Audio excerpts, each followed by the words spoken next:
Climax ಹಂತಕ್ಕೆ ಬಂದ BJP ಭಿನ್ನಮತ. ದಿಲ್ಲಿಗೆ ಯತ್ನಾಳ್ ಟೀಮ್, ವಿಜಯೇಂದ್ರಗೆ ಅಭಯ. ಸಂದಿಗ್ಧತೆಯಲ್ಲಿ ಸಿಲುಕಿದ್ರ ಕೇಸರಿ ರೆಬಲ್ಸ್.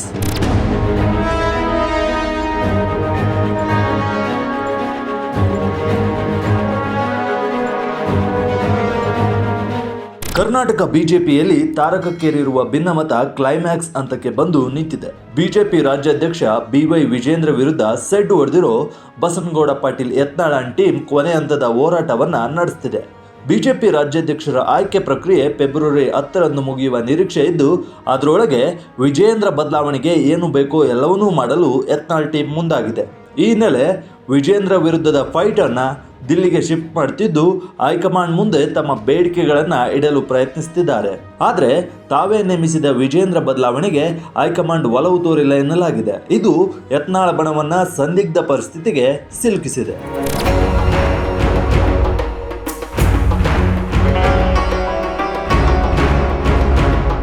ಹೌದು, ಈಗಾಗಲೇ ಬಿಜೆಪಿಯ 23 ಸಂಘಟನಾ ಜಿಲ್ಲೆಗಳಿಗೆ ಜಿಲ್ಲಾಧ್ಯಕ್ಷರ ನೇಮಕವಾಗಿದೆ. ಇದರಿಂದ ರಾಜ್ಯ ಬಿಜೆಪಿ ಅಧ್ಯಕ್ಷ ಚುನಾವಣಾ ಪ್ರಕ್ರಿಯೆಗೆ ಗ್ರೀನ್ ಸಿಗ್ನಲ್ ಸಿಕ್ಕಿದೆ. ಫೆಬ್ರವರಿ 10ರೊಳಗೆ ಹೊಸ ರಾಜ್ಯಾಧ್ಯಕ್ಷರ ನೇಮಕ ಪ್ರಕ್ರಿಯೆ ಮುಗಿಸಲು ಹೈಕಮಾಂಡ್ ಡೆಡ್ಲೈನ್ ಅನ್ನ ನೀಡಿದೆ ಅಂತ ಹೇಳಲಾಗ್ತಿದೆ. ಈ ಹಿನ್ನೆಲೆ ಯತ್ನಾಳ್ ಬಣದ ಚಟುವಟಿಕೆಗಳು ಚುರುಕುಗೊಂಡಿವೆ. ಜನವರಿ 31ಕ್ಕೆ ಅಭ್ಯರ್ಥಿಯನ್ನ ಘೋಷಿಸುತ್ತೇವೆ ಎಂದಿದ್ದ ಯತ್ನಾಳ್ ಟೀಮ್ ಈಗ ದಿಲ್ಲಿ ನಾಯಕರ ಭೇಟಿ ಬಳಿಕ ಮುಂದಿನ ತೀರ್ಮಾನ ತೆಗೆದುಕೊಳ್ತೇವೆ ಎಂದಿರೋದು ಕುತೂಹಲ ಕೇಳಿಸಿದೆ. ಸೋಮವಾರ ದಿಲ್ಲಿಯಲ್ಲಿ ಬಸನಗೌಡ ಪಾಟೀಲ್ ಯತ್ನಾಳ್, ರಮೇಶ್ ಜಾರಕಿಹೊಳಿ, ಅರವಿಂದ್ ಲಿಂಬಾವಳಿ ಸೇರಿ ಇತರ ರೆಬಲ್ಸ್ ನಾಯಕರು ವರಿಷ್ಠರನ್ನ ಭೇಟಿಯಾಗಿ ಕೊನೆಯ ದಾಳವನ್ನ ಉರುಳಿಸಲು ಮುಂದಾಗಿದ್ದಾರೆ. ದಿಲ್ಲಿ ಎಲೆಕ್ಷನ್ನಲ್ಲಿ ಕಮಲ ಹೈಕಮಾಂಡ್ ಬ್ಯುಸಿ. ಯತ್ನಾಳ್ ಟೀಮ್ಗೆ ಟೈಮ್ ಕೊಡ್ತಾರಾ ವರಿಷ್ಠರು? ಆದರೆ ಯತ್ನಾಳ್ ಟೀಮ್ಗೆ ದಿಲ್ಲಿ ಚುನಾವಣೆಯಲ್ಲಿ ಬ್ಯುಸಿಯಾಗಿರೋ ಹೈಕಮಾಂಡ್ ನಾಯಕರು ಲಭ್ಯವಿರ್ತಾರಾ ಎಂಬ ಪ್ರಶ್ನೆ ಸದ್ಯಕ್ಕೆ ಉದ್ಭವವಾಗಿದೆ.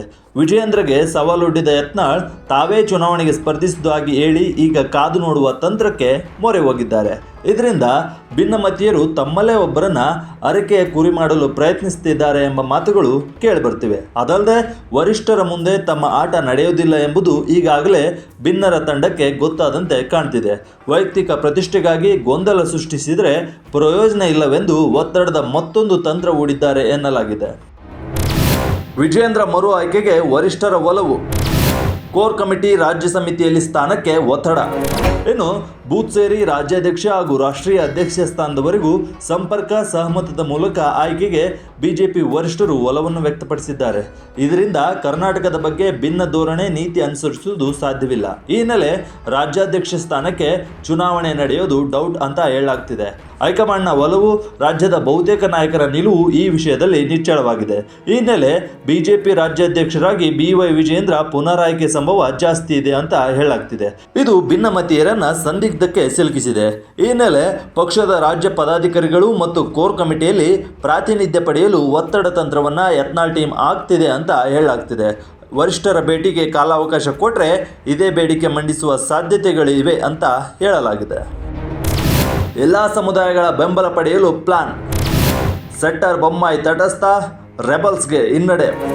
ಈ ಎಲ್ಲ ಬೆಳವಣಿಗೆಗಳ ನಡುವೆ ಬಸನಗೌಡ ಪಾಟೀಲ್ ಯತ್ನಾಳ್ ಟೀಮ್ ಎಲ್ಲ ಸಮುದಾಯಗಳ ನಾಯಕರ ಬೆಂಬಲವನ್ನು ಪಡೆಯಲು ಮುಂದಾಗಿದೆ.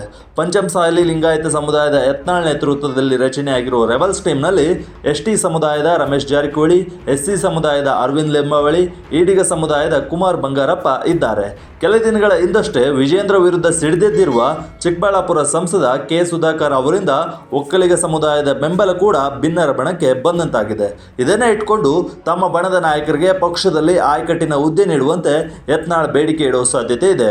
ಇದರ ಜೊತೆ ಹಾಲಿ ಸಂಸದರು ಮಾಜಿ ಸಿಎಂಗಳಾದ ಜಗದೀಶ್ ಶೆಟ್ಟರ್ ಹಾಗೂ ಬಸವರಾಜ ಬೊಮ್ಮಾಯಿ ಅವರ ಬೆಂಬಲವನ್ನ ಕೂಡ ಭಿನ್ನರ ಟೀಮ್ ನಿರೀಕ್ಷಿಸುತ್ತಿದೆ. ಆದರೆ ಅವರಿಬ್ಬರು ತಟಸ್ಥ ನಿಲುವು ತಳೆದಿರೋದು ಯತ್ನಾಳ್ ಟೀಮ್ಗೆ ಹಿನ್ನಡೆಯಾದಂತಾಗಿದೆ.